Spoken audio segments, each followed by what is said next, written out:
दुनिया ये सदाकत में तेरा नाम रहेगा, सिद्दीक तेरा नाम से इस्लाम रहेगा। दुनिया ये सियासत में तेरा नाम रहेगा, दुनिया ये सियासत में तेरा नाम रहेगा, फारूक तेरा नाम से इस्लाम रहेगा। दुनिया ये शुजाअत में तेरा नाम रहेगा, दुनिया ये शुजाअत में तेरा नाम रहेगा, उस्मान तेरा नाम से इस्लाम रहेगा। दुनिया ये मुअज्जिन में तेरा नाम रहेगा, दुनिया ये मुअज्जिन में तेरा नाम रहेगा, बेलाल तेरा नाम से इस्लाम रहेगा, बेलाल तेरा नाम से इस्लाम रहेगा।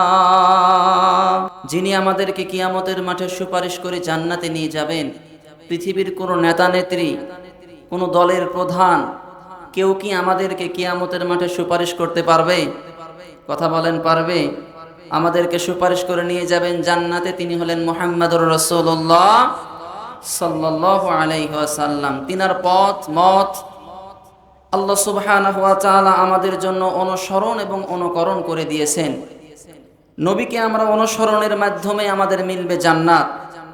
আল্লাহর নবীকে আমরা ভালোবাসি, এরকম একটা হাদিসই আছে, লা ইউমিনু আহাদুকুম হাত্তা আকুনা আহাব্বা ইলাইহি মিন ওয়ালিদিহি ওয়া ওয়ালাদিহি ওয়ান নাসি আজমাইন। ততক্ষণ পর্যন্ত তোমরা পূর্ণাঙ্গ ঈমানদার হতে পারবে না যতক্ষণ পর্যন্ত না তুমি তোমার ফ্যামিলি, পরিবার সবার চাইতে রাসূলকে বেশি ভালো না বাসতে পারবে। কোরআনুল কারীমের ভিতরে সূরা আলে ইমরান ৩১ নম্বর আয়াত আল্লাহ সুবহানাহু ওয়া তাআলা বলেন, কুল ইন কুনতুম তুহিব্বুনাল্লাহ ফাত্তাবিউনি ইউহিব্বুকুমুল্লাহ ওয়া ইয়াগফির লাকুম যুনুবাকুম আল্লাহু গফুরুর রহিম। পড়ি আল্লাহু আকবার। আল্লাহ তাআলা বলেন যে আমার ভালোবাসা তোমরা যদি পেতে চাও, আমার রাসূলকে তোমরা অনুসরণ করো। অনুসরণের মাধ্যমে রয়েছে জান্নাত। অনুসরণের মাধ্যমে কি রয়েছে? জান্নাত। ভালো আপনি বাসবেন, এটা মাস্ট বি, তবে অনুসরণ না করলে আপনি জান্নাত পাবেন না। কথা কি আমার বুঝতেছেন? আল্লাহর নবীর চাচা আবু তালিব আল্লাহর নবীকে অনুসরণ করেনি, ভালোবেসেছে, সে কি জান্নাত পেয়েছে? কথা মনে বুঝাতে পারছি না। সে কি জান্নাত পেয়েছে? তাহলে অনুসরণ করা লাগবে। আল্লাহর নবীর দাড়ি ছিল, আপনাকে আমাকে দাড়ি রাখা লাগবে। আল্লাহর নবী লম্বা জামা গায়ে দিয়েছেন, আমাদেরকে লম্বা জামা গায়ে দিতে হবে। তার মানে আল্লাহর নবীর যে তাবউন ফাত্তাবিউনি, প্রত্যেকটি ক্ষেত্রে তাবউন মানে দেখে দেখে চলা। আল্লাহর নবীর একেবারে রান্নাঘর থেকে পার্লামেন্ট পর্যন্ত আল্লাহর রাসূল যা করেছেন আমাদেরকে তাই করতে হবে, ঠিক কিনা? সম্মানিত উপস্থিতি, সেই নবীকে অনুকরণ করার তৌফিক দান করুক। পড়ি আমিন। আরো জোরে পড়ি আমিন। সম্মানিত উপস্থিতি, আমি আর ভূমিকায় বেশি যাব না, যেহেতু আমার সময় দিয়ে দেওয়া হয়েছে 10:45। 1 ঘন্টার সময় আমার সাথে থাকতে পারবেন তো আপনারা ইনশাআল্লাহ? 1 ঘন্টা সময় থাকতে পারবেন তো? দেখি তাকবীর দেন তো, লিল্লাহি তাকবীর, লিল্লাহি তাকবীর। আল্লাহ তুমি আমাদের তাকবীর গুলো কবুল করো না। পড়ি আমিন। কোন জমিনের মাটি আমার হবে গোরস্থান, কোন জমিনের মাটি আমার হবে গোরস্থান, কাদের চোখের জলে আমি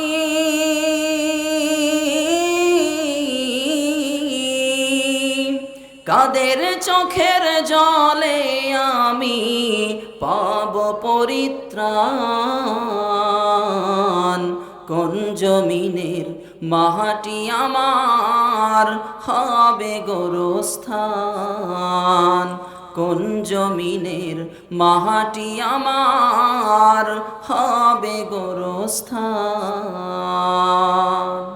কারায় আমায় গোসল দিবে, কে আনিবে কাফন, কারায় আমার পাশে বসে করে দেবে দাফন, কারায় আমায় গোসল দিবে, কে আনিবে কাফন, কারাহায় আমায় কেঁদে কেঁদে করে দেবে দাফন, কারায় আমার পাশে বসে, কারায় আমার পাশে বসে শোনাবে কোরআন,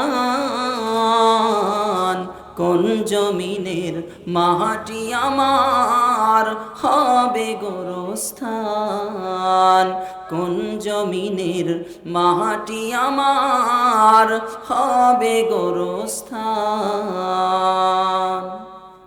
কার কাঁধে চড়ে আমি কবর দেশে যাব, জানি না কার মোহনা যাতে খোদার রহম পাব, কার কাঁধে চড়ে আমি কবর দেশে যাব, জানি না কার মোহনা যাতে খোদার রহম পাব, কার কারণে করবে ক্ষমা,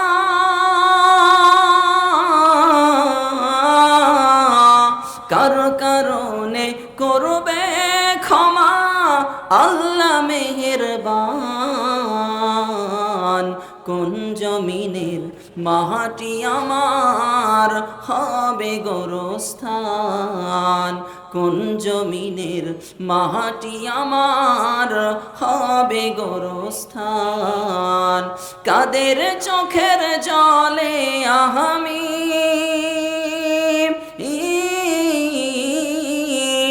কাদের চোখের জলে আমি পাব পরিত্রাণ,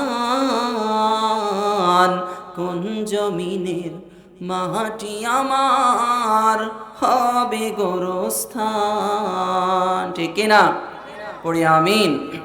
আমি যে কোরআনুল কারিমের একটা মাত্র আয়াত তেলাওয়াত করেছি, সে আয়াতের উপরে কিছু কথা বলে আমি আমার সংক্ষিপ্ত আলোচনা শেষ করব। আমার তৌফিক ইল্লা বিল্লাহ, আলাইহি তাওয়াক্কালতু ওয়া ইলাইহি উনীব। আজকের আলোচ্য বিষয় হচ্ছে ঈমান। কি? আমার সাথে একটু কথা বলেন। আলোচ্য বিষয় কি বললাম? ঈমান।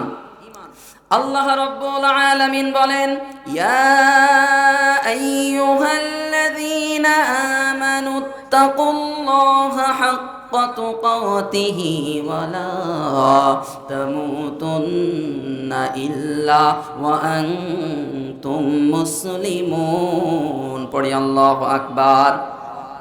আল্লাহ রাব্বুল আলামিন বলেন, ইয়া আইয়ুহাল্লাযীনা আমানু, হে তোমরা যারা ঈমানের দাবি করো। আল্লাহ রাব্বুল আলামিন যখন ঈমানদারদেরকে ডাক দেয়, আমার আল্লাহ তার রহমতের কুদরতের হাত উঁচা করে বান্দাকে ডাক দেয়।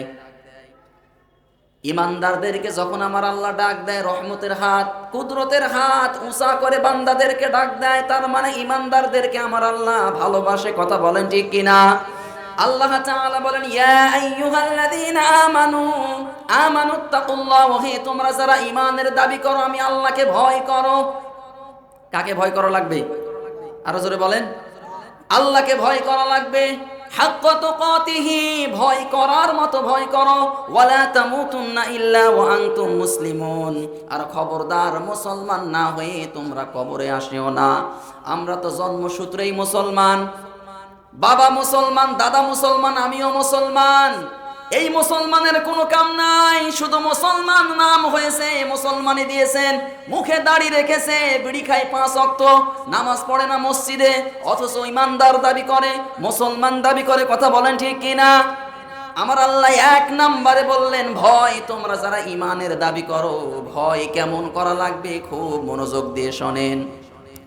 হযরতে ওমর রাদিয়াল্লাহু আনহু, তিনি রাত্রিবেলায় ঘোরাঘুরি করছেন জনপদের খোঁজ খবর নেওয়ার জন্য। খুব মনোযোগ দিয়ে শোনেন। হযরতে ওমর রাদিয়াল্লাহু আনহু তিনি দূরে দেখতে পেলেন একটা তাঁবু। সেই তাঁবুর ভিতরে আলো জ্বলছে, বাইরে থেকে কিছুই দেখা যায় না। হযরতে ওমর রাদিয়াল্লাহু আনহু 1 পা 2 পা করে আসলেন। আসার পরে তাঁবুর বাইরে তিনি দাঁড়িয়ে দেখতে লাগলেন এবং শুনতে লাগলেন কি হয়।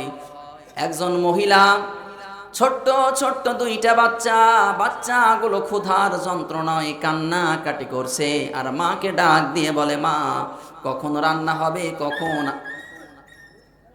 কখন রান্না হবে, কখন আমাদেরকে খাবার দিবা? মাটা ডাক দিয়ে বলে, সন্তান অপেক্ষা করো, এই যে চুলায় রান্না হচ্ছে, রান্না হলেই তোমাদের খাবার দেব। ছোট্ট ছোট্ট দুইটা সন্তান ক্ষুধার যন্ত্রণায় কান্নাকাটি করছে। হযরতে ওমর রাদিয়াল্লাহু আনহু তাঁবুর বাইরে থেকে সব কথাগুলো শুনছে। আবার যখন সেই দুইটা বাচ্চা তার মাকে ডাক দিয়ে বলে, মা কখন আমাদের খাবার দিবা? আমাদের তো ক্ষুধা লেগেছে, আর ক্ষুধার যন্ত্রণা সহ্য করতে পারছি না। মা ডাক দিয়ে বলে, সন্তান এই যে চুলার ভিতরে রান্না হচ্ছে, পাতিলের ভিতরে রান্না হলেই তোমাদের খাবার দেব। এক পর্যায়ে বাচ্চাগুলো কাঁদতে কাঁদতে ঘুমিয়ে পড়েছে। খুব মনোযোগ দিয়ে শোনেন, আল্লাহর ভয় কাকে বলে আর আমাদের ভয় কেমন। হযরতে ওমর রাদিয়াল্লাহু আনহু ডাক দিয়ে বলেন, মা কেমন আপনি? মা দুইটা ছোট্ট ছোট্ট বাচ্চা ক্ষুধার যন্ত্রণায় কান্না করতে করতে ঘুমিয়ে গেছে, আপনি কেন একটু তাড়াতাড়ি রান্না করতে পারেন না? এই যে পাতিলে আপনি রান্না করছেন, একটু তাড়াতাড়ি রান্না চড়াবেন, তাহলেই তো সন্তানগুলো তাড়াতাড়ি খেয়ে ঘুমিয়ে পড়তো। এই কথা বলার সঙ্গে সঙ্গে হযরতে ওমর রাদিয়াল্লাহু আনহু যখন বললেন, সেই মহিলাটার চোখ দিয়ে অঝর নয়নে পানি ঝরা শুরু হয়েছে। মহিলাটা ডাক দিয়ে বলে, পথিক কে আপনি? আপনারে আমি চিনি না, তবে আমার এলাকা এইটা না, আমার বাড়ি এই দেশ ছেড়ে অন্য দেশে, এই দেশে এসেছিলাম এই দেশের খলিফা হযরতে ওমর, তার কাছে কিছু সাহায্য নেওয়ার জন্য। আমার দুইটা ছোট্ট ছোট্ট বাচ্চা, তারা অনাহারে আছে।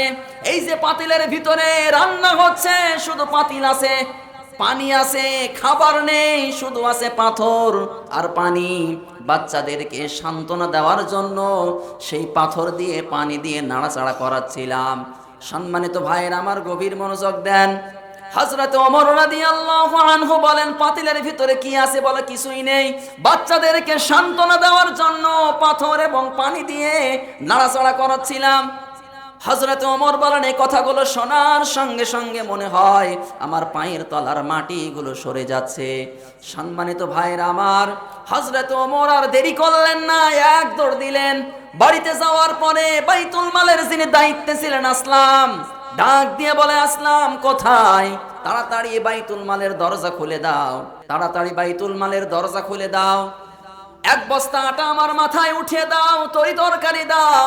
আসলাম ডাক দিয়ে বলে, আমিরুল মুমিনিন, খলিফাতুল মুসলিমিন, আটা বহন করার জন্য আমি আসলাম আছি, কোথায় নিয়ে যাওয়া লাগবে শুধু আমারে বলেন, এই আটা আমি সেই জায়গায় পৌঁছে দেব। হযরতে ওমর রাদিয়াল্লাহু আনহু ডাক দিয়ে বলেন, ও আসলাম, ওয়ালা তাজিরু ওয়াজিরাতুন বিজরা উখরা, কিয়ামতের মাঠে কেউ কারো বোঝা বহন করবে না। তুমি কি কিয়ামতের মাঠে আমি ওমরের বোঝা বহন করবে? বলে না। আচ্ছা বলেন তো, কিয়ামতের মাঠে আমার গুনাহ আপনাকে বহন করবেন? এ কথা বলেন। কিয়ামতের মাঠে কেউ কারো বোঝা বহন করবে না। খলিফাতুল মুসলিমিন হযরতে ওমর বলেন, আটার বস্তা আমার মাথায় উঠিয়ে দাও, যেহেতু আমার বোঝা কিয়ামতের মাঠে কেউ বহন করবে না, আমার এই বহন করা লাগবে, অতএব আটার বস্তা আমি নিজেই বহন করব। দেশের প্রধানমন্ত্রী আটার বস্তা মাথায় নিয়ে দৌড়াতে দৌড়াতে ওই তাঁবুর কাছে গেলেন। তাঁবুর কাছে যাওয়ার পরে ডাক দিয়ে বলেন, মা আর দেরি নয়, আমি আটা নিয়ে এসেছি, তরি তরকারি নিয়ে এসেছি। হযরতে ওমর বললেন, তাড়াতাড়ি খামির করেন। রুটি বানানো হলো। হযরতে ওমর নিজে হাত লাগিয়ে তরকারি কুটাকুটি করলেন, তরকারি রান্না করলেন, রুটি বানানো হলো। হযরতে ওমর ওই দুইটা বাচ্চাকে ডাক দিলেন। দুইটা বাচ্চাকে ডাকার পরে দুইটা উরুর উপরে দুইটা বাচ্চাকে নিলেন। রুটি নিয়ে রুটি ছিঁড়ে তরকারি দিয়ে যখন বাচ্চাগুলোর মুখে উঠিয়ে দিলেন, বাচ্চারা খাওয়ার পরে যখন হাসতেছে, আর হযরতে ওমরের চোখ দিয়ে দড় দড় করে পানি ঝরতেছে। মহিলাটাও কাঁদে, হযরতে ওমরও কাঁদে, কিন্তু খাবার খাওয়ার পরে বাচ্চাগুলো খুব খুশি। সম্মানিত ভাইয়েরা আমার, মহিলাটা ডাক দিয়ে বলে, ও পথিক, আপনারে চিনি না, কিন্তু এই দুঃসময় আপনি আমার সন্তানদের মুখে খাবার উঠিয়ে দিয়েছেন। আমার কেমন জানি মনে হয় এই দেশের প্রধানমন্ত্রী হযরতে ওমর না হয়ে যদি আপনার মতো মানুষ হতো, এই সমাজে সবচাইতে বেশি শান্তি চলে আসতো। হযরতে ওমরকে তো চিনতে পারে নাই, ডাক দিয়ে বলে, মা, সকাল বেলায় আপনি ওমরের দরবারে যাবেন, ওই জায়গায় আপনি আমারে দেখতে পাবেন। আমি যতটুকু পারি আপনাদের জন্য সাহায্য সহযোগিতা করব। সকাল হয়ে গেল, মহিলাটা যখন ওমরের দরবারে গেল, নজর করে দেখে রাত্রিবেলায় সেই লোকটা তাদেরকে খাবার খাইয়েছিল, আটা নিয়ে এসে দিয়েছিল মাথায় করে বহন করে। সেই লোকটা সিংহাসনে বসে আছে যেই জায়গায় প্রধানমন্ত্রী বসে। তার মানে মহিলাটার বুঝতে আর কষ্ট হলো না, রাত্রিবেলা যেই লোকটা আমাদের খাবার খাইয়েছিল তিনি আর কেউ নয়, ওই ব্যক্তি খলিফাতুল মুসলিমিন হযরতে ওমর। জোরে পড়েন সুবহানাল্লাহ। মহিলাটা কান্না জড়িত কণ্ঠে ডাক দিয়ে বলে, আমিরুল মুমিনিন, খলিফাতুল মুসলিমিন, আপনারে আমরা চিনতে পারি নাই, আল্লাহর ওয়াস্তে আমাদেরকে আপনি মাফ করে দিয়েন। হযরতে ওমর বলেন, মা, উল্টা আপনি আমাকে মাফ করে দিয়েন। যেহেতু আমি দেশের প্রধানমন্ত্রীর দায়িত্বে আছি, আপনারা না খেয়ে আছেন, আপনার বাচ্চাগুলো ক্ষুধার যন্ত্রণায় কান্নাকাটি করছে, কিয়ামতের মাঠে আল্লাহর কাঠগড়ায় আমি ওমরকে যদি আপনি দাঁড় করান, আমি হিসাব দিতে পারবো না, আল্লাহর ওয়াস্তে আপনি আমাকে মাফ করে দেন। জোরে পড়েন সুবহানাল্লাহ। কোথায় হযরতে ওমর, কোথায় সেই মহিলা? দেশের প্রধানমন্ত্রী আল্লাহকে ভয় করেছে, খাবার খাইয়ে দিয়েছে, নিজে মাথায় বহন করে আটা নিয়ে যাওয়ার পরে। আর আমাদের দেশের কি অবস্থা বলেন তো দেখি? শুধু নিজে খেয়ে পরে বাঁচার নাম ইসলাম না, পাশের বাড়িতে কি হয় একটা বড় আপনি খোঁজ নেন না। এই কথা বলেন। সম্মানিত ভাইয়েরা আমার, এই জন্য ইমানের 1 নাম্বার দায়িত্ব, আপনি খেয়ে আসেন, ভালো পোশাক পরছেন, পাশের বাড়িতে কি অবস্থা হয় আপনাকে খোঁজ খবর নেওয়া লাগবে। এটা হচ্ছে আল্লাহর ভয়। এরপরে আসেন 2 নাম্বারে, এটা 1 নাম্বার বললাম, আলোচনা কি বুঝতেছেন আমার? 2 নাম্বারে আল্লাহ রাব্বুল আলামিন বলেন, হাক্কা তুকাতিহি, কেমন ভয় করা লাগবে? পৃথিবীতে যারা আমার আল্লাহকে ভয় করে এরা গুনাহ করার পরে মাফ চায় কার কাছে? আরে কথা বলেন না রে ভাই, মাফ চায় কার কাছে বলেন তো? আল্লাহর কাছে মাফ চায়। আল্লাহ রাব্বুল আলামিন বলেন, লা তাকনাতু মির রাহমাতিল্লাহি ইন্নাল্লাহা লা ইয়াগফিরুয যুনুবা জামিআ। পড়ি আল্লাহু আকবার। আল্লাহ রাব্বুল আলামিন বলেন, বান্দা, জীবনে কত গুনাহ তুমি করেছো, আমার কাছে মাফ চাও। আল্লাহর যদি আল্লাহ বলে একটা বার আপনি ডাক দিতে পারেন, সেজদায় অবনত হয়ে যদি 1 ফোঁটা চোখের পানি আপনি ফেলতে পারেন, আল্লাহর কসম করে বলি, আল্লাহ আপনার জীবনের সব গুনাহগুলো মাফ করে দেবেন। পড়ি সুবহানাল্লাহ। দাহিয়াতুল কালবি রাদিয়াল্লাহু আনহু, অনেকে আপনারা ঘটনা জানেন, আমি শিক্ষার জন্য বলছি। দাহিয়াতুল কালবি রাদিয়াল্লাহু আনহু ইসলাম কবুল করার পরে আল্লাহর নবীর কাছে মুসলমান হয়ে গেলেন। মসজিদে নববীতে মাঝে মাঝেই তিনি গড়াগড়ি করতেন আর কান্নাকাটি করতেন। আল্লাহর নবী একদিন ডাক দিয়ে বলেন, দাহিয়া, কি হয়েছে তোমার, কেন তুমি কান্নাকাটি করো? দাহিয়াতুল কালবি রাদিয়াল্লাহু আনহু বলেন, ইয়া রাসূলুল্লাহ, আমি যে ইসলাম কবুল করেছি, আল্লাহ আমার সব গুনাহ মাফ করে দিয়েছে। আল্লাহর নবী বললেন, অবশ্যই, কেউ যদি ইসলাম কবুল করে, ঈমান আনে, আমার আল্লাহ তার জীবনের গুনাহ শুধু মাফ করে তা না, যত গুনাহ ছিল সেই গুনাহগুলো আমার আল্লাহ নেকি দিয়ে পরিবর্তন করে দেয়। পড়ি সুবহানাল্লাহ। দাহিয়াতুল কালবি ডাক দিয়ে বলেন, ইয়া রাসূলুল্লাহ, আমার কেমন জানি মনে হয় একটা গুনাহ আমার আল্লাহ মাফ করবে না। আল্লাহর নবী বললেন, দাহিয়া, কোন গুনাহ আল্লাহ মাফ করবে না আমারে কি বলা যাবে? দাহিয়াতুল কালবি বলে, ইয়া রাসূলুল্লাহ, শোনেন তাহলে।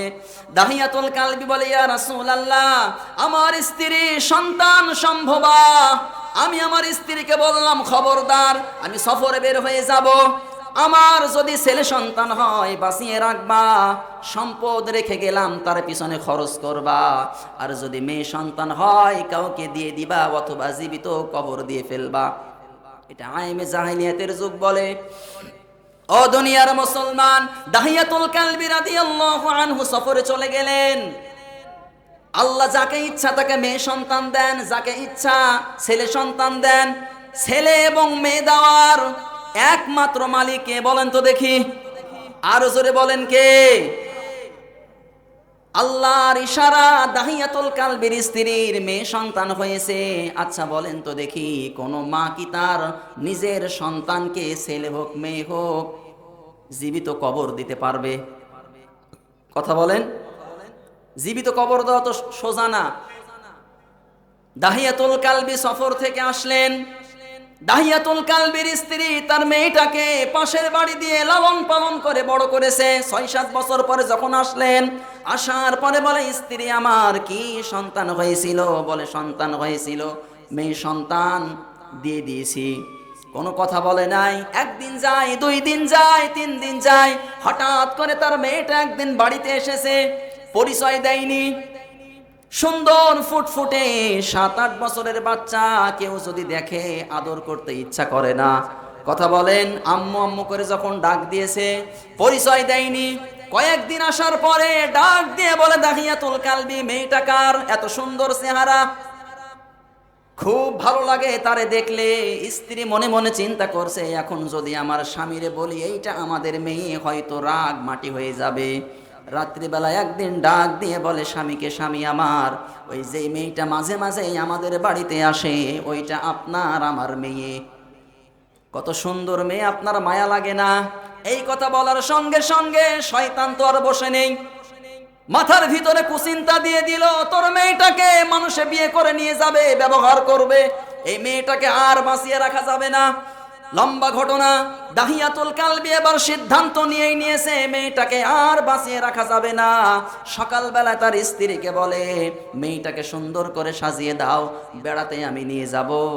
স্ত্রী সরল মন করে সুন্দর করে মেয়েটাকে সাজিয়ে গুজিয়ে যখন দিয়েছে, দাহিয়াতুল কালবি মরুভূমির প্রান্তরে নিজের মেয়েকে নিয়ে রওনা দিয়েছে জীবিত কবর দেওয়ার জন্য। সম্মানিত ভাইয়েরা আমার, তার ছোট্ট মেয়েটা কিন্তু জানে না, স্ত্রীও জানে না, মনে করছে মেয়েকে আদর করেছে, মোহাব্বত করেছে, কিছুই বলবে না।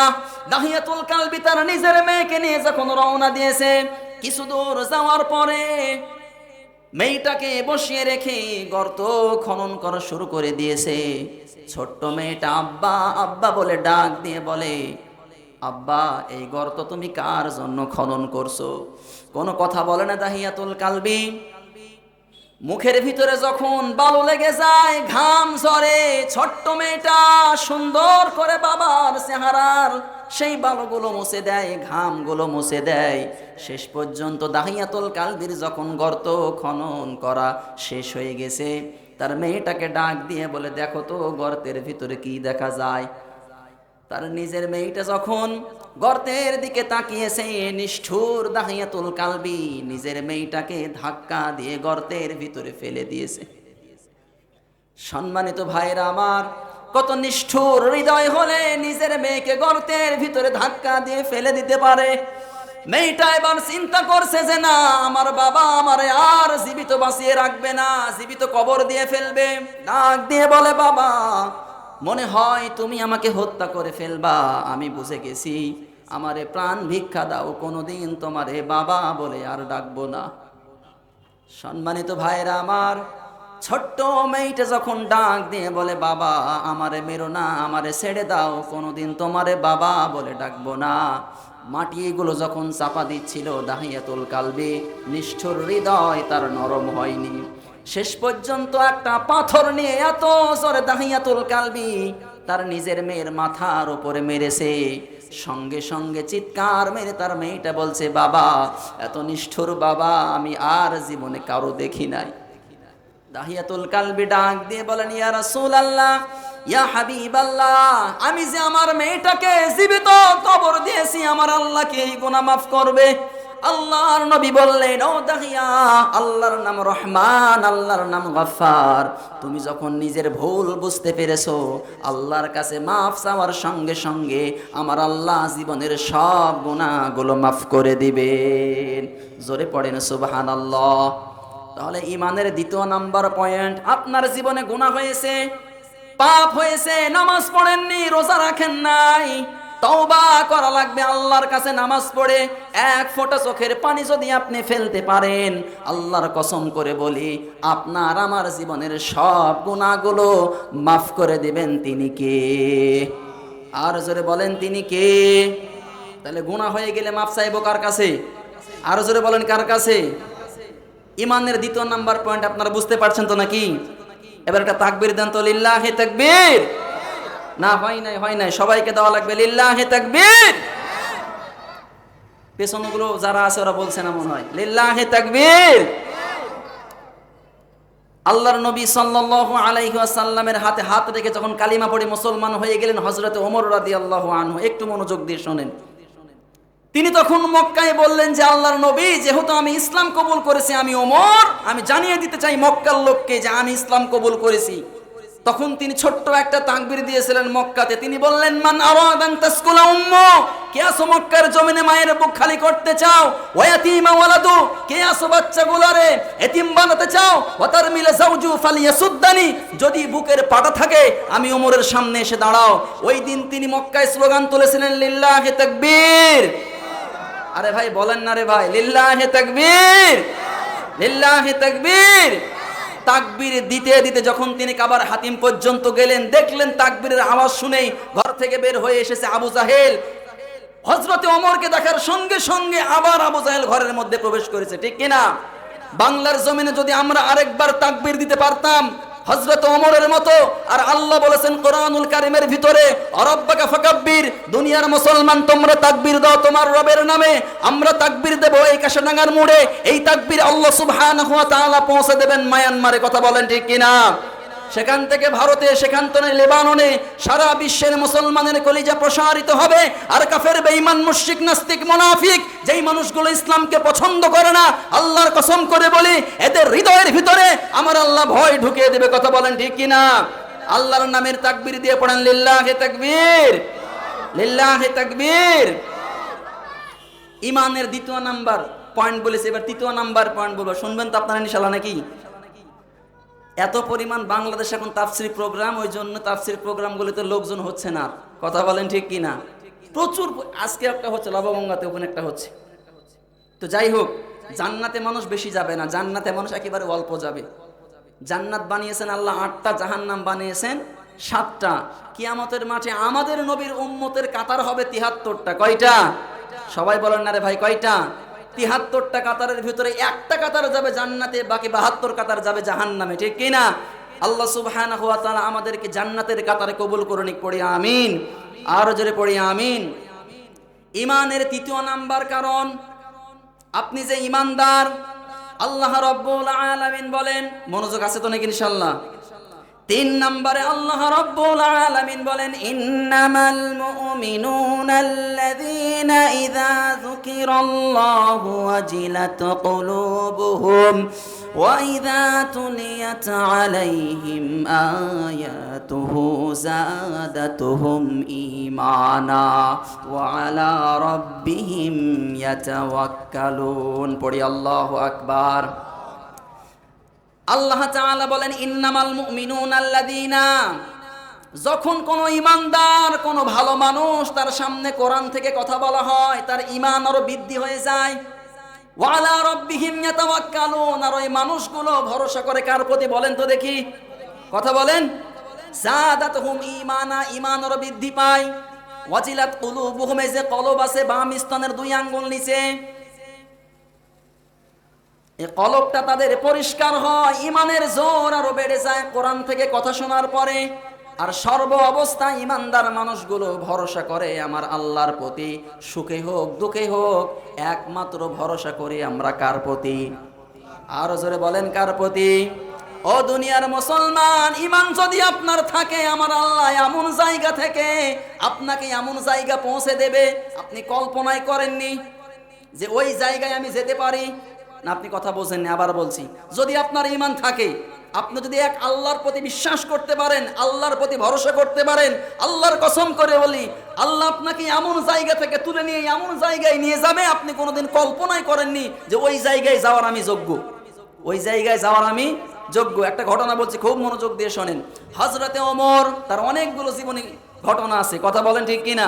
হযরতে ওমর রাদিয়াল্লাহু আনহু জনপদের খোঁজ খবর নিচ্ছেন, হঠাৎ করে দূরে একটা বাড়ি দেখতে পেলেন।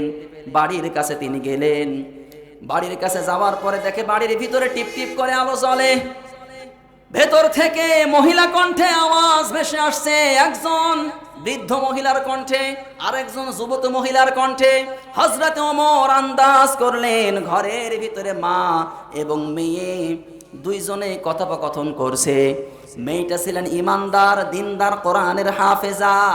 গভীর মনোযোগ দিয়ে শোনেন। মেয়েটা বলছে, মা, ছাগলের দুধ দহন করেছি, দুধ অল্প হয়েছে, বাজারে নিয়ে যাব বিক্রি করার জন্য, বেশি টাকা কিন্তু পাওয়া যাবে না। তার মা ডাক দিয়ে বলে, মেয়ে আমার, অল্প দুধ হয়েছে, কোনো অসুবিধা নেই, দুধের ভিতরে পানি মিশিয়ে দাও। কি মিশিয়ে দাও? আরে বলেন না রে ভাই, দুধের ভিতরে পানি মিশিয়ে দাও, দুধ বেশি হয়ে যাবে, বাজারে নিয়ে গেলে বেশি টাকায় বিক্রি করা যাবে। মেয়েটা ছিল ইমানদার, দিনদার, আল্লাহকে ভয় করে, ভরসা করে আল্লাহর প্রতি। ডাক দিয়ে বলে, মা, কেমন কথা বলেন? মেয়েটা কোরআনের হাফেজা, আল্লাহর কোরআন থেকে আয়াত দিয়ে মাকে শিক্ষা দিচ্ছেন, ওয়ালা তালবিসুল হাক্কা বিল বাতিলি ওয়া তাকতুমুল হাক্কা ওয়া আনতুম তা'লামুন। পড়ি আল্লাহু আকবার। মেয়েটা ডাক দিয়ে বলে, মা, হক আর বাতিল একসঙ্গে চলতে পারে না, তেল এবং জল মিশ খায়। আরে কথা বলেন না রে ভাই, তেল জল যেমন মিশ খায় না, হক আর বাতিল একসঙ্গে চলতে পারে না। মেয়েটা বলে, মা, দুধের ভিতরে পানি মেশানো খারাপ কাজ, অন্যায় কাজ, এই কাজটা করা যাবে না। বিশেষ করে মহিলারা রমজান মাসে গরুর দুধের বিজনেস বেশি করে। রোজা রেখে যদি দুধের ভিতরে পানি মিশিয়ে দেয়, আল্লাহর কসম করে বলি, কিয়ামত পর্যন্ত রোজা রাখলে রোজা আল্লাহর দরবারে কবুল হবে। আরো জোরে বলেন হবে। যে ক্রেতা, সে কিন্তু দুধ কিনে আপনার পানি কিনে না, সে দুধ কেনার পরে সে পানি মিশিয়ে খাবে কি কেরোসিন তেল মিশিয়ে খাবে, সেটা তার ব্যাপার। মেয়েটা ডাক দিয়ে বলে, মা, খবরদার, দুধের ভিতরে পানি মেশানো যাবে না, এইটা অন্যায় কাজ, খারাপ কাজ। মেয়েটা বলে যে, মাটা বলে, মেয়ে আমার, দুধের ভিতরে পানি মিশিয়ে দাও, বেশি কথা বলিও না, বাজারে নিয়ে যাব, বেশি টাকায় বিক্রি করতে পারবো। মেয়েটা আবার তার মাকে কোরআনের আয়াত দিয়ে শিক্ষা দিচ্ছেন, কুনতুম খায়রা উম্মাতিন উখরিজাত লিন্নাস তা'মুরুনা বিল মা'রুফি ওয়া তানহাউনা আনিল মুনকার। পড়ি আল্লাহু আকবার। মেয়েটা বলছেন যে, মা, কুনতুম খায়রা উম্মাতিন উখরিজাত লিন্নাস তা'মুরুনা বিল মা'রুফ ওয়া তানহাউনা আনিল মুনকার। আমরা শ্রেষ্ঠ জাতি, ভিআইপি জাতি, খয়ের। আমাদের কাজ হচ্ছে অসৎ কাজে মানুষকে বাধা দেওয়া আর সৎ কাজে মানুষকে আদেশ করা। আপনি আমার মা, কেন আপনি আমারে দুধের ভিতরে পানি মিশাতে বলেন? হযরতে ওমর বাড়ির পেছন দিকে দাঁড়িয়ে সব কথাগুলো শুনছে কিনা? কথা বলেন। সব কথাগুলো শুনছে। এক পর্যায়ে মেয়েটা যখন বলে, মা, আমি এর দুধের ভিতরে পানি মিশাতেই পারবো না, মেয়েটা বলে যে, তাড়াতাড়ি মিশাও। মেয়েটা বলে যে, মা, ওমরের রাজ্য চলছে, ওমর যদি জানতে পারে দুইজনেরই কল্লা যাবে। মাটা ডাক দিয়ে বলে, মেয়ে আমার, এই রাত্রিবেলা ওমর নেই, ওমরের লোকজন কেউ নেই, শুধু তুমি আর আমি। ওমর তো দেখবে না, তাড়াতাড়ি দুধের ভিতরে পানি মিশিয়ে দাও। শেষ পর্যন্ত তার মেয়েটা বলছেন যে, মা, ওমর নেই, ওমরের লোকজন কেউ নেই, কিন্তু একজন আছে, তিনি হলেন আল্লাহ। জোরে পড়েন সুবহানাল্লাহ। মেয়েটা বলে যে, মা, কেউ দেখে না, একজন দেখেন, তিনি কে? আর জোরে বলেন, তিনি কে? হযরতে ওমর সেখান থেকে চলে গেলেন। বাড়িতে যাওয়ার পরে তার সন্তান আব্দুল্লাহ ডাক দিয়ে বলে যে, বাবা, অনেক দিন তোমার জন্য একটা মেয়ে খুঁজছিলাম, পেয়ে গেছি, তুমি কি বিবাহতে রাজি আছো? আব্দুল্লাহ ডাক দিয়ে বলে, বাবা যেখানে আপনি বিয়ে দিবেন আমি সেখানেই রাজি। এই রকম ছেলে এখন আমাদের ঘরে ঘরে। কথা বলেন। বাবা লেখাপড়া করতে পাঠিয়েছে ঢাকা, বিসিএস ক্যাডার হয়ে আসবে না, ছেলে একেবারে বউ নিয়ে বাড়িতে এসে হাজির, তাও ছেলে সমেত। এসে বলে যে বাবা তোমার পোতা বৌমা দোয়া করে দাও। অথচ হযরতে ওমর ডাক দিয়ে বলে যে সন্তান তোমার জন্য মেয়ে খুঁজছিলাম, পেয়ে গেছি, তুমি কি রাজি আছো? ডাক দিয়ে বলে যে বাবা যেইখানে আপনি বিয়ে দিবেন আমি সেই জায়গায় রাজি। ফজরের নামাজের পরে হযরতে ওমর লোকজনকে দিয়ে ডাক দিয়ে পাঠিয়েছেন, নিয়ে আয় ওই গোয়ালিনীর মেয়েকে এবং গোয়ালিনীকে নিয়ে আয়। গরিব মানুষ, গোয়ালিনী এবং গোয়ালিনীর মেয়ে দুইজনে এসেছে। হযরত ওমর ডাক দিয়ে বলে, ও গোয়ালিনী তোমার মেয়েটাকে আমার সন্তান আব্দুল্লাহ আমার ঘরের পুত্রবধূ বানাতে চায়। সুবহানাল্লাহ পড়তে পারলেন না? তোমার মেয়েকে আমার ঘরের পুত্রবধূ বানাতে চাই, তুমি কি রাজি আছো? বলে আলহামদুলিল্লাহ। হযরত ওমর বলে, কেন তোমার মেয়েকে আমার ঘরের পুত্রবধূ বানাতে চাই, শুনবা না? বলে ওই শোনার আমার দরকার নেই, আমার কপাল খুলে গেছে। বলে রাত্রিবেলা তুমি তোমার মেয়েকে দুধের ভিতরে পানি মিশানোর জন্য পাড়াপাড়ি করছিলে কেন? তখন বুড়ির কথা বন্ধ হয়ে গেছে। শেষ পর্যন্ত ডাক দিয়ে বলে, হযরতে ওমর তোমার মেয়েটা দুধের ভিতরে পানি মিশাতে রাজি হয়েছিল না, তুমি কত রকম ভাবে তাকে পাড়াপাড়ি করেছিলে, শেষ পর্যন্ত আল্লাহর কোরআন দিয়ে বুঝিয়েছে, আমার জীবনে দিয়ে বুঝিয়েছে, তুমি বোঝো নাই। আল্লাহকে যখন তোমার মেয়েটা ভয় করার কথা বলেছে তখনই আমি সিদ্ধান্ত নিয়েই ফেলেছি, এই রকম মেয়েকে যদি আমি আমার ঘরের পুত্রবধূ বানাতে পারি, আর কিছু না পেলেও দুনিয়াতে একটা জান্নাতের টুকরা আমার ঘরের মধ্যে আসবে। পড়ি সুবহানাল্লাহ। ও দুনিয়ার মুসলমান, হযরতে আব্দুল্লাহ ওমরের সন্তান, ইসলামের পঞ্চম খলিফা ওমর ইবনুল আব্দুল আজিজ তার ঘরে জন্ম নিয়েছিল।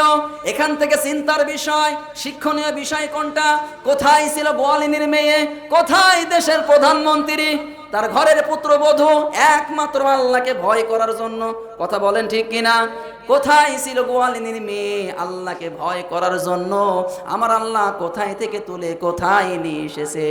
পৃথিবীর জমিনে যদি আমরা আল্লাহকে ভয় করে চলতে পারি, পৃথিবীর জমিনে যদি শান্তি নাও পাই, আল্লাহর জান্নাত আমাদের জন্য রেডি আছে। পড়ি সুবহানাল্লাহ। তাহলে তৃতীয় নম্বরে কি বললাম বলেন তো দেখি? ঈমান যদি আপনার থাকে, আল্লাহ আপনাকে এমন জায়গা থেকে এমন জায়গায় নিয়ে যাবে আপনি কল্পনা করতে পারবেন না, তবে সেই বিশ্বাস আপনার অন্তরে থাকা লাগবে। ঠিক কিনা? আরে কথা বলেন ঠিক কিনা? আর আমাদের এমন ঈমান, শুধু খাওয়া বুঝি, তাছাড়া কিচ্ছু বুঝি না।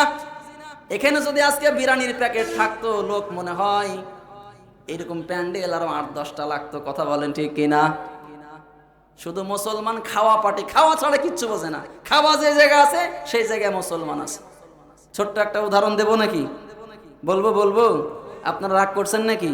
আলোচনা করবে প্রধান বক্তা, আমি তো একেবারে ছোট মানুষ, আমার জ্ঞান একেবারে তুচ্ছ, একেবারে আমি নিম্ন স্তরের মানুষ একজন। আমাকে আল্লাহ একবারে ক্ষুদ্র করে বানিয়েছে। এখানে অনেক বড় বড় আলেম ওলামারা আছে। 3 বন্ধু সফরে বের হয়েছে। কয় বন্ধু? কথা বলেন না রে ভাই। 3 বন্ধু সফরে বের হয়েছে। তো ইতিমধ্যে তাদের খিদা লেগে গেছে। তো বলছে টাকা তো আমাদের কারো কাছে তেমন নাই, সবাই মিলে টাকা উঠিয়েছে। 3 জন মিলে টাকা উঠিয়ে 3টা রুটি হয়েছে। কথা বলেন কয়টা? 4টা রুটি হয়েছে। দোকানদার বলছে 3টা রুটি নিলে একটা ফ্রি দেবো। 4টা রুটি হয়েছে। 3 জনে 3টা রুটি খেয়েছে, একটা রুটি বাকি আছে।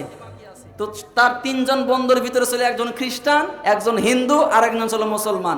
3 জনে 3টা খাওয়ার পরে খ্রিস্টান বলছে যে একটা রুটি থেকে যাক পরে খাবো, হিন্দু বলছে যে ঠিক আছে সেটাও থেকে যাক পরে খাবো, কিন্তু মুসলমান বলছে যে না, ওরে রাখবো না, ওরেও ছিঁড়ে ছুটে খেয়ে ফেলবো। মানে মুসলমান রাখতে চায় না। শেষ পর্যন্ত সিদ্ধান্ত নিয়েছে যে আশ্চর্য স্বপ্ন দেখবে রুটি খাবে সে। কথা কি বুঝতেছেন? আশ্চর্য স্বপ্ন দেখবে যে রুটি খাবে। আরে কথা বলেন না রে ভাই, রুটি খাবে সে। মুসলমান বলছে অসুবিধা নেই, ঘুমা। তখন দেখছে আমি আশ্চর্য স্বপ্ন আমার মতো আর কেউ দেখতে পারবে না। 3 জনে ঘুমিয়ে গিয়েছে। মুসলমান আস্তে করে উঠে রুটি খেয়ে মুখ মুছে শুয়ে পড়েছে।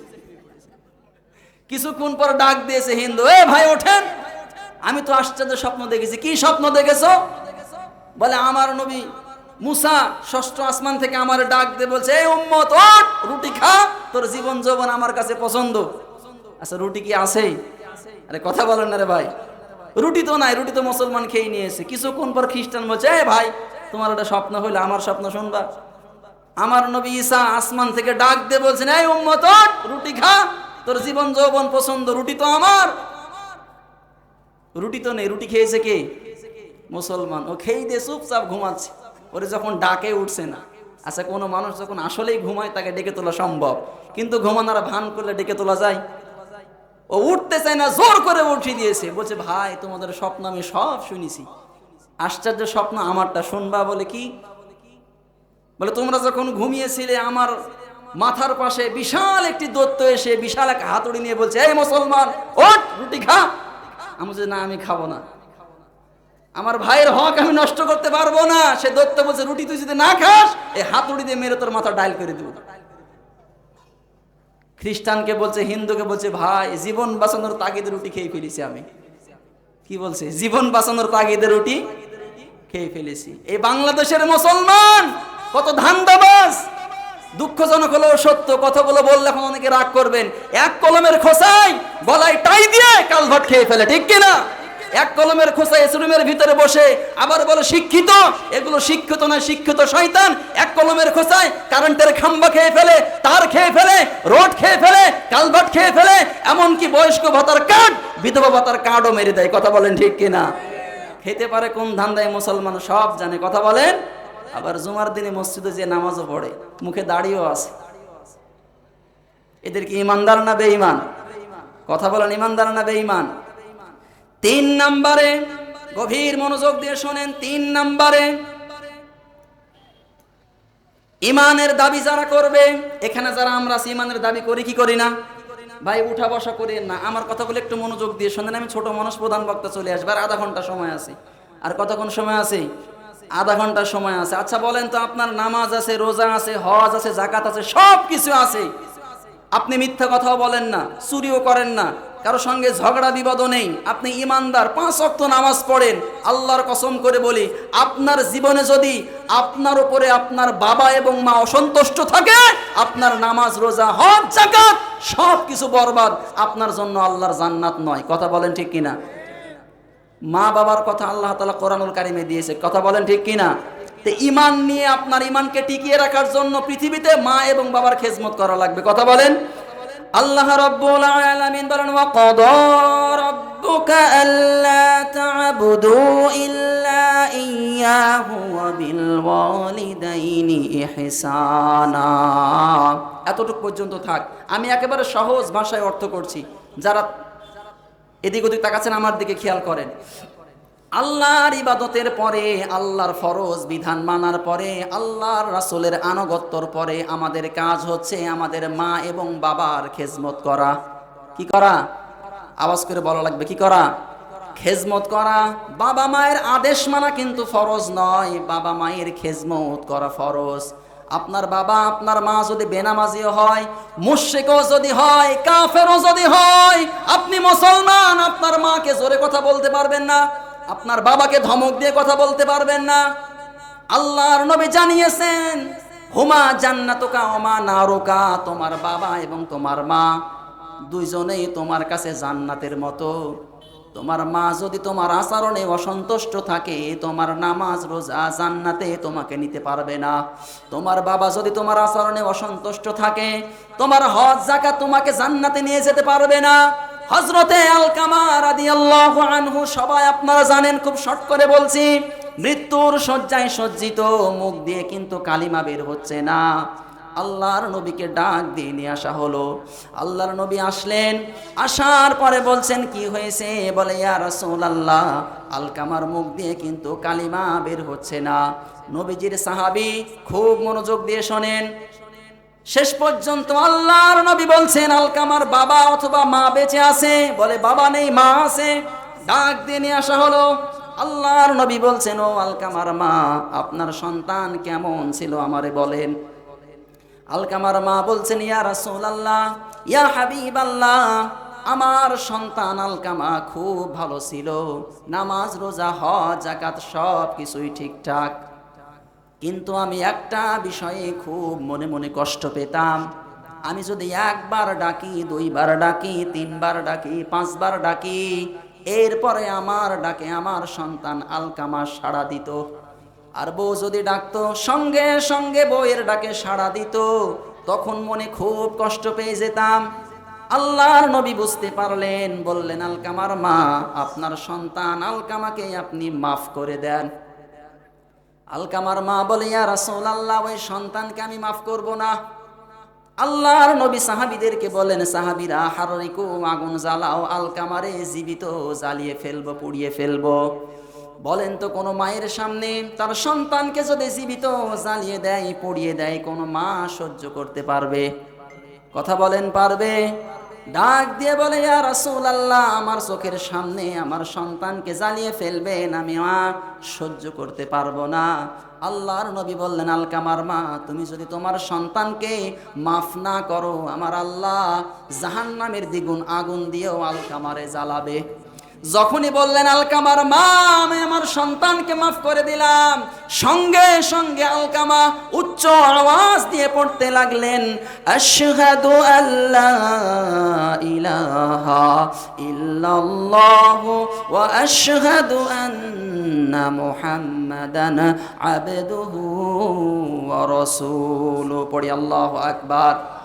এখান থেকে কি বুঝলেন বলেন তো দেখি, কি বুঝলেন বলেন? নবীজির সাহাবী মা শুধু অসন্তুষ্ট হয়ে আছে, এই জন্য মুখ দিয়ে কালিমা বের হচ্ছে না। আর এখানে অনেক সন্তান বসে আছে, বাবা এবং মাকে উচ্চ ভাষায় কথা বলে, গালিগালাজ করে। মা এবং বাবা ওই সন্তানের প্রতি এখনো নাখোশ আছে। আল্লাহর কসম করে বলি, এই অবস্থায় যদি আপনার মৃত্যু হয়ে যায়, আপনার জন্য জাহান্নাম রেডি হয়ে আছে, আপনার জন্য জাহান্নাম রেডি হয়ে আছে। সম্মানিত ভাইয়ের আমার, গভীর মনোযোগ দেন, আমি বাস্তব উদাহরণ দিচ্ছি। আল্লাহ তাআলা যেহেতু মায়ের কথা, বাবার কথা কোরআনুল কারীমের ভিতরে বলেছেন, খুব মনোযোগ দেন। ছোট্ট একটা বাচ্চা, বয়স খুব বেশি হলে 10 থেকে 12 বছর হবে, তার মাকে ডাক দিয়ে বলছে, মা, এই যে তোমার হাতে আমি একটা লিস্ট দিলাম, একটা কাগজ দিলাম, সুন্দর করে একটা ভাউচার লিখেছে। গভীর মনোযোগ দেন, আমার দিকে তাকান, কোনো দিকে কোনো খেয়াল দেওয়া যাবে না, নইলে আপনি কিচ্ছু বুঝতে পারবেন না। সুন্দর করে একটা লিস্ট বানিয়েছে। সেই লিস্টটা বানানোর পরে তার মাকে বলছে, মা, তোমারে আমি লিস্ট দিলাম, তোমার কাছে আমি 150 টাকা পাই। আওয়াজ করে বলেন, 8 থেকে 10 বছরের বাচ্চা তার মাকে একটা লিস্ট দিয়ে বলছে, মা, তোমার কাছে 150 টাকা পাই। সবাই বলেন, কত টাকা? আর জোরে বলেন, কত টাকা? 150 টাকা পাই। মাটা বলে যে, বাবা, কিসের তুমি আমার কাছে টাকা পাও?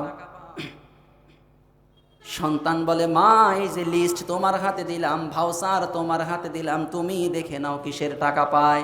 মাটা এবার পড়ছে, সন্তান লিখেছে, মা, প্রতিদিন সকাল বেলায় ফুল গাছে পানি দিই, এই জন্য 50 টাকা। প্রতিদিন আমার ছোট ভাইকে নিয়ে ঘোরায়, এই জন্য আরো 50 টাকা। প্রতিদিন মশারি টাঙ্গিয়ে দিই, এই জন্য আরো 50 টাকা। মোট 150 টাকা তোমার কাছে পাই, ভাউচার তোমার হাতে দিলাম। এই কথা বলার সঙ্গে সঙ্গে তার মা চোখ দিয়ে অঝর নয়নে পানি ঝরা শুরু হয়ে গেছে। গভীর মনোযোগ দিয়ে শোনেন, সন্তানটা ডাক দিয়ে বলে, মা, কেন তুমি কান্নাকাটি করছো বলো? মা ডাক দিয়ে বলে, সন্তান, তোমার ভাউচার তুমি নিজে লিখেছো, আর আমার ভাউচার দুনিয়ার কোনো মানুষ লেখে নাই, তোমার কাছেও আমি টাকা পাই, আমার ভাউচার লিখেছেন আল্লাহ। সবাই বলেন, ভাউচার লিখেছেন কে? ছোট মানুষ তো বোঝে না, ডাক দিয়ে বলেছে, মা, কিসের ভাউচার? আল্লাহ লিখে দিয়েছে, আমার একটু বলো তো দেখি। মাটা বলে, হামালাতুহু উম্মুহু কুরহা ওয়া ওয়াদাতুহু কুরহা ওয়া হামলুহু ওয়া ফিসালুহু 30 শাহরা। মাটা ডাক দিয়ে বলে যে, সন্তান, হামালাতুহু উম্মুহু, হামালা ইয়াহমিলু মানে বহন করা, আমাদেরকে আমাদের মা পেটের ভিতরে বহন করে নিয়ে বেড়াইছে। কথা বলেন ঠিক কিনা? পৃথিবীর কোনো মানুষ আমাদেরকে বহন করে নিয়ে বেড়াইছে? আমাদের পেটের ভিতরে বহন করেছেন কে? সবাই বলেন তো দেখি। মা। মা ডাক দিয়ে বলে, সন্তান, তোমার পেটের ভিতরে আমি বহন করে নিয়ে বেড়াইছি। 1 মাস নয়, 2 মাস নয়, 10 মাস 10 দিন আমি তোমারে পেটের ভিতরে বহন করে নিয়ে বেড়াইছি। তুমি যখন আমার পেটের ভিতরে ছিলা, বাড়ির সবাই খাবার খেয়ে নিয়েছে। সবাইকে খাবার খাওয়ানোর পরে আমি মা ভাতের থালাটা সুন্দর করে সামনে নিয়ে ভাতটা মাখার পরে যখন লোকমা নিয়ে মুখের ভিতরে দিতে যাব, সন্তান তুমি আমার পেটের ভিতরে ছিলা, এত জোরে একটা লাথি মেরেছে সন্তান। আমি ভাতের থালাটা সরিয়ে দিয়ে ঘরের ভিতরে যাওয়ার পরে ডুকরে ডুকরে আল্লাহর দরবারে কেঁদে কেঁদে বলেছি, রব্বুল আলামিন, আমার সন্তান আমার পেটের ভিতরে লাথি মেরে দিয়েছে, আমার কোনো আফসোস নেই, কোনো দুঃখ নেই, তবে তুমি আমার সন্তানটাকে পৃথিবীর জমিনে সহি সালামতে নিয়ে আসো। মা ডাক দিয়ে বলে, সন্তান পেটের ভিতরে লাথি মেরে দিয়েছিস, কারো কাছে কোনোদিন কোনো অভিযোগ করিনি, কেউ আমার 1 টাকাও দেয়নি, তোমার কাছে আমি টাকা চাই, আল্লাহ ভাউচার লিখে দিয়েছে, তুমি আমার পেটের ভিতরে বড় হয়েছো, তোমারে আমি 10 মাস 10 দিন বহন করে নিয়ে বেড়াইছি, কয় টাকা দিবা আমারে দাও। মা যখন সন্তানের কাছে টাকা চেয়েছে, সন্তান তো ছোট মানুষ, সঙ্গে সঙ্গে মা ডাক দিয়ে বলে যে, সন্তান টাকা দাও, তোমার কাছে টাকা পাই। এরপরে তার মাটা ডাক দিয়ে বলে যে, সন্তান তোমার কাছে আরো আমি টাকা পাই, আমার আল্লাহ ভাউচার লিখে দিয়েছে, তুমি শুনবা। বলে, কিসের ভাউচার মা, বলো তো দেখি। মাটা ডাক দিয়ে বলে, সন্তান তোমার যখন পৃথিবীর জমিনে আমি ভূমিষ্ঠ করি, বিজ্ঞান এখন প্রমাণ করেছে একটা মানুষ ব্যথা সহ্য করতে পারে 45 পেন 45 ইউনিট। এর বেশি যদি ওই মানুষটাকে কষ্ট দেওয়া হয়, যন্ত্রণা দেওয়া হয়, হয় সে মারা যাবে অথবা পাগল হয়ে যাবে, অজ্ঞান হয়ে যাবে। কিন্তু একটা মা আপনাকে আমাকে যখন পৃথিবীর জমিনে নিয়ে এসেছে, ভূমিষ্ঠ করেছে, আপনার আমার মা 45 পেন না, 45 ইউনিট না, 56 পেন ব্যথা সহ্য করে আপনাকে আমাকে পৃথিবীর জমিনে ভূমিষ্ঠ করেছে। সম্মানিত ভাইয়েরা আমার, মাটা ডাক দিয়ে বলে যে, সন্তান 2 বালতি শরীর থেকে তুমি আমার রক্ত ঝরিয়েছো, কেউ কোনোদিন আমার 1 টাকাও দেয়নি, কয় টাকা দিবা দাও। মাটা ডাক দিয়ে বলে, সালাসুনা শাহরা, ও সন্তান তুমি আমার বুকের দুধ পান করেছো। একজন সন্তান যদি তার মায়ের বুক থেকে প্রতিদিন 5 বার করে দুধ পান করে, 1 পোয়া করে দুধ পান করলে, একজন সন্তান দিনে 5 বার দুধ পান করে, 1 পোয়া করে, প্রতিদিন হয় 2.5 কেজি। আপনি ক্যালকুলেটর মেরে হিসাব করে দেখেন, একটা সন্তান 2.5 বছরে তার মায়ের দুধ খেয়েছে 772 মণ। 772 মণ আপনি আমি আমাদের মায়ের বুক থেকে দুধ খেয়েছি। আল্লাহর নবী এমনি জানাইনি, লাউ কাতাতু জিলদাক, যদি সন্তান তার মায়ের জন্য বাবার জন্য গায়ের চামড়া কেটে জুতা বানিয়ে দেয়, এরপরও কিন্তু বাবার এবং মায়ের ঋণ শোধ করতে পারবে না। কথা বলেন ঠিক কিনা?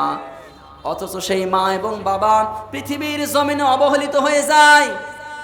সন্তান যখন ইনকাম করা শুরু করে, 1 থালা ভাতের জন্য মা এবং বাবা এই ছেলের বাড়িতে 10 দিন, ওই ছেলের বাড়িতে 10 দিন, এই রকম করে সময় কাটায়। কথা বলেন ঠিক কিনা? এই জন্য পৃথিবীর জমিনে যদি আপনি ইমানদার হন, পৃথিবীর জমিনে যদি আপনি বলেন যে আমি ইমানদার, আল্লাহর জান্নাত পেতে চাই, আল্লাহর কসম করে বলি, মা এবং বাবা বেঁচে থাকলে খিদমত করা লাগবে। কথা বলেন ঠিক কিনা? মায়ের কাছ থেকে দোয়া নেওয়া লাগবে। মায়ের দোয়া লও হে মুমিন, মায়ের দোয়া লও, মায়ের দোয়া লও হে মুমিন, মায়ের দোয়া লও। একটু পড়েন না আমার সাথে ভাই।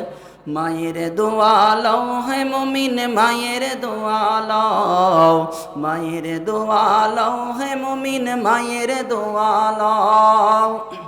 বিপদে পড়বে না তুমি যখন যেথায় যাও, মায়ের দোয়া লও হে মুমিন, মায়ের দোয়া লও, মায়ের দোয়া লও হে মুমিন, মায়ের দোয়া লও। পড়ি আমিন, আর জোরে পড়ি আমিন। সম্মানিত উপস্থিতি, আমাদের প্রধান মেহমান মনে হয় চলে এসেছে নাকি?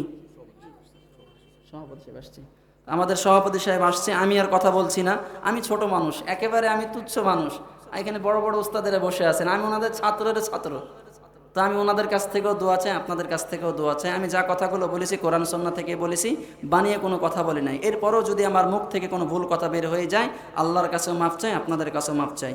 এই বলে আমি আমার আলোচনা শেষ করছি। আসসালামু আলাইকুম ওয়া রাহমাতুল্লাহি ওয়া বারাকাতুহু।